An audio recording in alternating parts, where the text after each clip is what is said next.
the jerseys are still in play as the Tour de France continues, live and on demand on GCN+. Riders had an indoor sign-on for stage 12, but all the action outdoor under sunny skies was to prove to be highly exciting. Tom Pidcock won to watch. The whole peloton will be watching each other as they left Rouen and headed to Belleville-en-Beaujolais. Beaujolais and its famous wines, the vines, the hills, the twists and turns, playing host to a big day on the bike.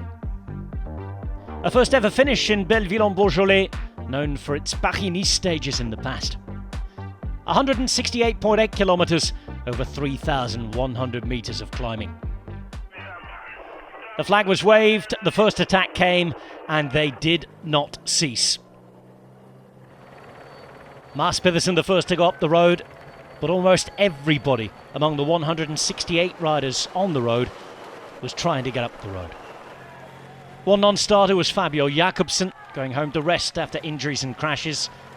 At the front though, with 131 kilometres to go, the breakaway still hadn't gone. Wout van Aert had tried several times. Ciccone was following, Amador was in there, Schelmore's a constant animator, gaps all over the road.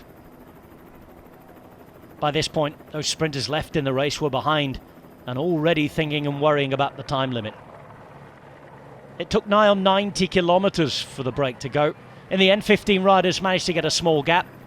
The yellow jersey, the white jersey and the rest behind, happy for a breather. Mathieu van der Poel didn't waste too long in trying to attack the breakaway. Initially, André Amador was with him, but soon van der Poel, inside the final 50 kilometres, was alone. Jorgensen and company weren't having any of that though. So close on Puy-de-Dôme. He was getting closer here to Mathieu van der Poel, who had 18 seconds going over the penultimate climb of the day. But the strong group behind were still exactly that. Pinot would close the gap, Jorgensen would be there, but only 13 seconds further down the road, they'd soon come back. Then Jonas Aguirre gave it a go. Van der Poel tried to follow, but was soon in the red. Lights flashing, alarm bells ringing. No chance to stay with the Spaniard.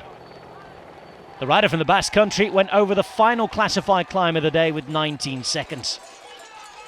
Behind in the yellow jersey group, Ineos Grenadiers, Agir Dessert, Bahrain Victorious, were starting to worry about a few people on GC, Pinot and Martin up the road. But Pinot was soon travelling at almost a minute from Jonas Aguirre. A winner of a stage in 2016 into Morzine, is Aguirre getting into the final 5 kilometres knowing that with barring incident or accident, he'd won the stage. The final kilometre beckoned, a chance to celebrate and enjoy the moment. An 18th pro win for Izaguirre, a second at the Tour turning into the Tour of the Basque Country after it had started there and Bilbao had already won a stage. And for Cofidis, you wait 15 years for one victory and then two come along at once. Delight for Cédric Vasseur and company.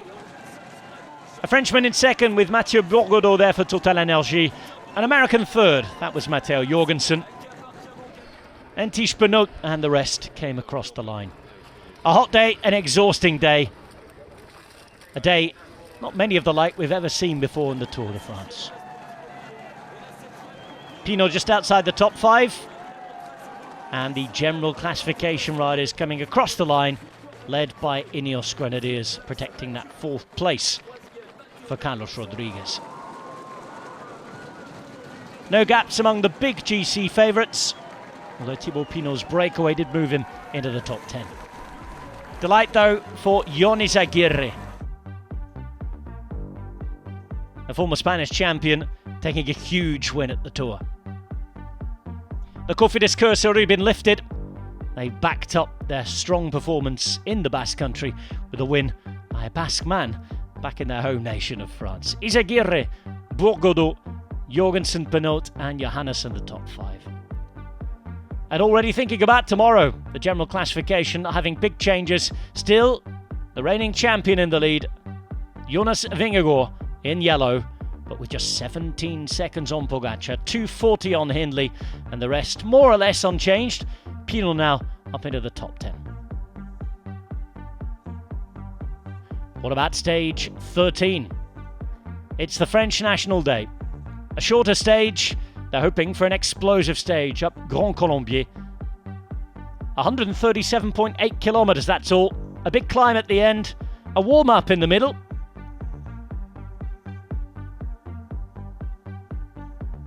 And after leaving Culoz, the mighty climb to the top begins. The Tour de France, available to watch live and on demand on GCN+.